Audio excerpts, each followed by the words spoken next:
Hello everyone, welcome to zero conception. मैं हूं आपका छोटा भाई মেহেদি হাসান। আশা করি আপনারা সকলেই অনেক বেশি ভালো আছেন। আজকের ভিডিওতে 25 থেকে 30 হাজার টাকার মধ্যে মার্কেটে থাকা সবথেকে সেরা 4টি ফোন নিয়ে আপনার সাথে আলোচনা করতে যাচ্ছি। এই ফোনগুলোকে সিলেকশনে রাখার পিছনে আমাদের বেশ কিছু ক্রাইটেরিয়া ছিল আজকে। যেমন ফোনটিতে যদি ব্যাটারির কথা বলি তাহলে সেখানে সর্বনিম্ন 5000 mAh এর একটি ব্যাটারি থাকতে হবে এবং 33 ওয়াটের একটি চার্জার থাকতে হবে। সেই সাথে ফোনটিতে ডিসপ্লে থাকতে হবে। যদি অ্যামোলেড ডিসপ্লে হয় তাহলে সেখানে 90 হার্টজ রিফ্রেশ রেট থাকতে হবে এবং যদি আইপিএস ডিসপ্লে হয় তাহলে সেখানে সর্বনিম্ন 120 হার্টজ হাই রিফ্রেশ রেট থাকতে হবে এবং এমন একটি প্রসেসর থাকতে হবে যে প্রসেসরটি দিয়ে আপনারা ফোনটিকে দুর্দান্ত ইউজ করতে পারবেন এবং হেভি ইউজ করতে পারবেন মোটামুটি বলা যায়, এবং গেমিং টেমিংও করতে পারবেন মোটামুটি ভালো মানের, এবং সেই সাথে ভালো মানের একটি ক্যামেরা অবশ্যই ফোনটিতে থাকতে হবে। সো বন্ধুরা, আজকের ভিডিওটি প্রথম থেকে শেষ পর্যন্ত দেখতে থাকুন। আশা করি ভিডিওটি আপনার ফোন কেনার ক্ষেত্রে সহায়তা করবে। আর ভিডিওটি ভালো লাগলে অবশ্যই চ্যানেলটি সাবস্ক্রাইব করে আমাদের ভিডিওটি একটি লাইক করে আমাদের পাশেই থাকবেন। প্রথমে যদি কথা বলি রিয়েলমি 9 স্পিড এডিশন এই ফোনটিকে নিয়ে, তাহলে 25 থেকে 30 হাজার টাকার মধ্যে কোনো ফোন নিয়ে কথা বলতে গেলে এই ফোনটিকে স্কিপ করার কোনো উপায় নেই। তার কারণ হচ্ছে এই ফোনটিতে যে প্রসেসরটি ব্যবহার করা হয়েছে সেটি অনেক বেশি দুর্দান্ত, এবং সেই সাথে এই ফোনটির ইউজার রিভিউ এখন পর্যন্ত অনেক ভালো পাওয়া গিয়েছে। সো বন্ধুরা, এই ফোনটি আপনারা বর্তমানে বাংলাদেশ থেকে 24 হাজার টাকার মধ্যে পেয়ে যাবেন আনঅফিশিয়ালি। এবং জেনে নেওয়া যাক এই ফোনটি বর্তমানে কি কনফিগারেশন অফার করছে আমাদেরকে। এই ফোনটিতে ডিসপ্লে হিসেবে আপনারা পেয়ে যাবেন 6.6 ইঞ্চি একটি আইপিএস এলসিডি ডিসপ্লে। ডিসপ্লেটি সাপোর্ট করে 16 মিলিয়ন কালার। ডিসপ্লেটির রেজুলেশন হচ্ছে 1080x2412 পিক্সেল এবং এই ডিসপ্লেটির পিপিআই ডেনসিটি হচ্ছে 400 পিপিআই। ডিসপ্লেটির ফিচার্স হচ্ছে 144 হার্টজ হাই রিফ্রেশ রেট এবং 600 নিটস পিক ব্রাইটনেস পর্যন্ত উঠতে পারে। যদি প্ল্যাটফর্মের কথা বলি তাহলে এখানে অ্যান্ড্রয়েড 11 থাকবে এবং রিয়েলমি ইউআই 2.0 থাকবে। Qualcomm Snapdragon 778G 5G 6 nanometre ট্রানজিস্টরের এই প্রসেসরটি থাকবে এবং স্টোরেজ হিসাবে পেয়ে যাবেন 128GB এবং স্টোরেজ টাইপ হচ্ছে UFS 2.2 এবং LPX DDR4 ক্যাটাগরির র্যাম থাকবে এই ফোনটিতে। 6 এবং 8GB এই দুটি ভ্যারিয়েন্টে পেয়ে যাবেন। ক্যামেরার কথা বললে এই ফোনটিতে ট্রিপল ক্যামেরা সেটআপ পেয়ে যাবেন এবং এখানে 48 মেগাপিক্সেলের একটি ক্যামেরা থাকবে, 2 মেগাপিক্সেলের একটি ম্যাক্রো এবং 2 মেগাপিক্সেল ডেপথ সেন্সর থাকবে এবং ফ্রন্ট ফেসিং ক্যামেরা হিসেবে পেয়ে যাবেন আপনারা এখানে 16 মেগাপিক্সেলের একটি সেলফি শুটার। ফোনটি দিয়ে সর্বোচ্চ 4K রেজোলিউশনে ভিডিও রেকর্ড করতে পারবেন এবং এই ফোনটিতে 3.5 মিলিমিটার জ্যাক থাকবে এবং স্টেরিও স্পিকার থাকবে। যদি ফিচার্সের কথা বলি তাহলে এখানে জাইরোস্কোপ থাকবে এবং সাইড মাউন্টেড ফিঙ্গারপ্রিন্ট পেয়ে যাবেন। ব্যাটারি হিসেবে পেয়ে যাবেন আপনারা এখানে 5000 mAh এর একটি বিগ ব্যাটারি এবং এই ফোনটিতে 30 ওয়াটের একটি ফাস্ট চার্জার কিন্তু অবশ্যই থাকবে। দেন যদি কথা বলি Redmi Note 12 Pro এই ফোনটির ব্যাপারে, তাহলে এই ফোনটিকে বলা যায় আপনার জন্য একটি অলরাউন্ডার ফোন কিন্তু হতেই পারে। তার কারণ হচ্ছে এই ফোনটির প্রসেসর, ডিসপ্লে এবং ক্যামেরা ওভারঅল সবকিছু মিলিয়ে আপনার জন্য এই ফোনটি একটি দুর্দান্ত প্যাকেজ হতে পারে। এই ফোনটি আপনারা বর্তমানে বাংলাদেশ থেকে 29 থেকে 31 হাজার টাকার মধ্যে পেয়ে যাবেন। এবার জেনে নেওয়া যাক এই ফোনটিতে কি স্পেসিফিকেশন অফার করছে আমাদেরকে Redmi Note 12 Pro, এবং এই ফোনটির ইউজার রিভিউ কিন্তু এখন পর্যন্ত ভালো পাওয়া যাচ্ছে এবং ভালো পাচ্ছি। এই ফোনটিতে আপনারা ডিসপ্লে হিসেবে পেয়ে যাবেন 6.67 ইঞ্চি একটি OLED ডিসপ্লে এবং ডিসপ্লেটি ফুল এইচডি প্লাস। ডিসপ্লেটির রেজোলিউশন হচ্ছে 1080x2400 পিক্সেল এবং পিপিআই ডেনসিটি হচ্ছে 395 পিপিআই।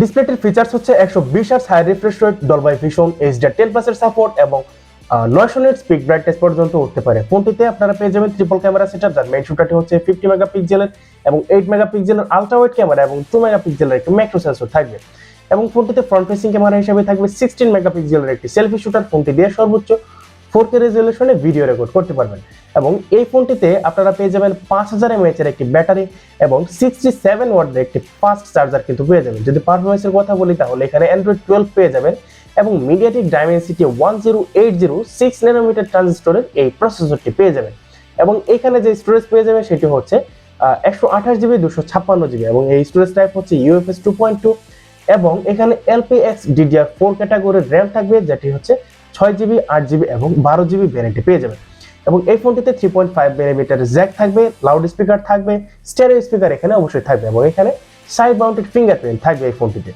এন্ড দেন আমাদের লিস্টে থাকা 2 নম্বরে যে ফোনটিকে রেখেছি সেই ফোনটির নাম হচ্ছে poco X5 Pro। Poco series নিয়ে কিন্তু বেশ কিছু আলোচনা রয়েছে, যেমন পোকো X3, তারপর হচ্ছে X4। এইসব ফোনগুলোতে কিন্তু বেশ কিছু বদনাম কামিয়েছিল পোকো, কিন্তু পোকো X5 Pro যে ফোনটি রয়েছে এই ফোনটিতে এখন পর্যন্ত তেমন কোনো বদনাম আমরা দেখতে পাইনি। তবে এই ফোনটি বর্তমানে কিন্তু একটি দুর্দান্ত প্যাকেজ এবং এই ফোনটির প্রসেসর এবং বলা যায় এটি একটি গেমিং ফোন 27 হাজার টাকার মধ্যে। এই ফোনটি আপনারা বাংলাদেশ থেকে আনঅফিশিয়ালি 27,000 টাকার মধ্যে পেয়ে যাবেন। এবং এবার জেনে নেওয়া যাক এই ফোনটি আমাদেরকে কি কি স্পেসিফিকেশন অফার করছে। এই ফোনটিতে আপনারা 6.67 ইঞ্চি একটি অ্যামোলেড ডিসপ্লে পেয়ে যাবেন, যে ডিসপ্লেটি অবশ্যই ফুল এইচডি প্লাস এবং ডিসপ্লেটির রেজোলিউশন হচ্ছে 1080x2400 পিক্সেল এবং এই ডিসপ্লেটিতে আপনারা 395 পিপিআই ডেনসিটি পেয়ে যাবেন। ডিসপ্লেটি কিন্তু সাপোর্ট করে 1 bit colour. 1 bit colour support করার কারণে এই ফোনটির ডিসপ্লে কিন্তু দুর্দান্ত একটি পারফরম্যান্স আপনাকে দেবে এবং সেই সাথে পেয়ে যাবেন 120 hertz high refresh rate, Dolby Vision, HDR10+ support এবং 900 নিটস পেক ব্রাইটনেস। ফোনটিতে পেয়ে যাবেন আপনারা ট্রিপল ক্যামেরা সেটআপ, যার মেইন শুটারটি হচ্ছে 108 মেগাপিক্সেলের এবং 8 মেগাপিক্সেলের আলট্রাওয়াইড ক্যামেরা এবং 2 মেগাপিক্সেলের একটি ডেপথ সেন্সর থাকবে। ফোনটিতে 16 মেগাপিক্সেলের একটি সেলফি শুটার থাকবে। ফোনটিতে সর্বোচ্চ 4K রেজোলিউশনে ভিডিও রেকর্ড করতে পারবেন। এই ফোনটির ব্যাপারে আরো একটি কথা আমি আপনাকে বলিনি, সেটি হচ্ছে এই ফোনটির ইন্ডিয়ার ভ্যারিয়েন্টটি কিন্তু নেবেন না, ফোনটির গ্লোবাল ভার্সন নেবেন।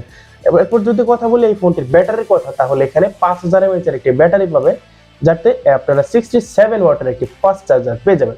এবং পারফরম্যান্সের কথা যদি বলি তাহলে এখানে অ্যান্ড্রয়েড 12 পেয়ে যাবেন এবং আপনারা আপডেটের মাধ্যমে অ্যান্ড্রয়েড 13 পর্যন্ত কিন্তু আসতে পারবেন। ফোনটিতে কোয়ালকম স্ন্যাপড্রাগন 778G এই সেমি ফ্ল্যাগশিপ ক্যাটাগরির একটি প্রসেসর কিন্তু পেয়ে যাবেন এবং ফোনটিতে স্টোরেজ হিসেবে থাকবে 128GB এবং 256GB এবং স্টোরেজ টাইপ হচ্ছে UFS 2.2 এবং LPX DDR4 ক্যাটাগরির RAM থাকবে এই ফোনটিতে। 3.5mm জ্যাক থাকবে, লাউড স্পিকার থাকবে, স্টেরিও স্পিকার অবশ্যই থাকবে এবং সাইড মাউন্টেড ফিঙ্গারপ্রিন্ট থাকবে। এবং এই প্রাইস রেঞ্জে যদি তারা ইন ডিসপ্লে ফিঙ্গারপ্রিন্ট দিত তাহলে কিন্তু ফোনটি আরো অনেক বেশি ভালো করতে পারত। আমরা ভিডিওর লাস্টের দিকে চলে এসেছি। আমরা এবার কথা বলবো পোকো F4 যে ফোনটি রয়েছে এই ফোনটির ব্যাপারে। এই ফোনটি দুর্দান্ত একটি প্যাকেজ আপনার জন্য হতে পারে। ফোনটিতে যে প্রসেসর, ডিসপ্লে এবং এই ফোনটির যে ক্যামেরাটি রয়েছে এখন পর্যন্ত ভালো একটি পারফর্ম কিন্তু করতে পারছে এই ফোনটির প্রসেসর এবং এই ফোনটির ক্যামেরা, সব মিলিয়ে এই ফোনটির ওভারঅল পারফরমেন্স কিন্তু আপনার জন্য একটি দুর্দান্ত প্যাকেজ অবশ্যই হতে পারে।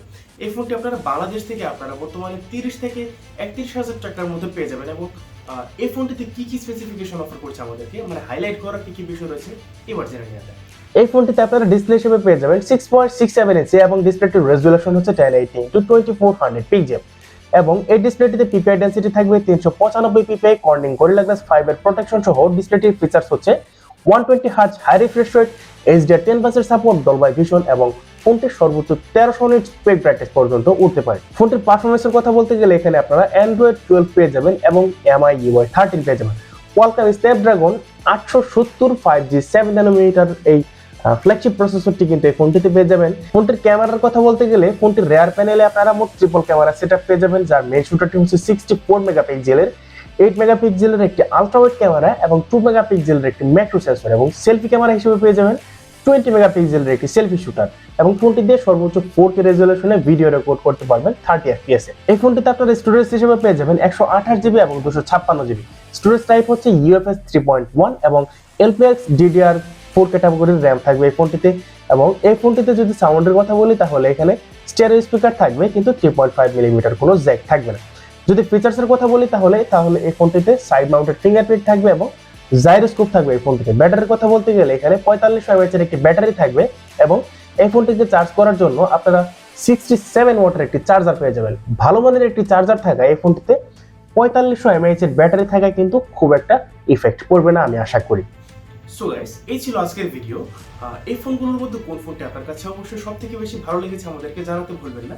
আর আপনাদের জন্য একটি সিরিজ নিয়ে আসতে যাচ্ছি, যেখানে প্রতি শুক্রবারে একটি করে প্রশ্ন এবং উত্তর একটি পর্ব থাকবে এবং সেই পর্বে আপনার প্রতি সপ্তাহে করা সকল ধরনের প্রশ্নের উত্তর কিন্তু আমি দিয়ে থাকবো। আপনারা আপনাদের যত প্রশ্ন রয়েছে সব ধরনের প্রশ্ন আমাদের কমেন্ট বক্সে করে রাখবেন। আমি চেষ্টা করবো আপনাদের সকল প্রশ্নের উত্তর দেওয়ার। আপনাদের সাথে দেখা হচ্ছে নতুন কোনো ভিডিওতে। সে পর্যন্ত অনেক বেশি ভালো থাকবেন। আসসালামু আলাইকুম।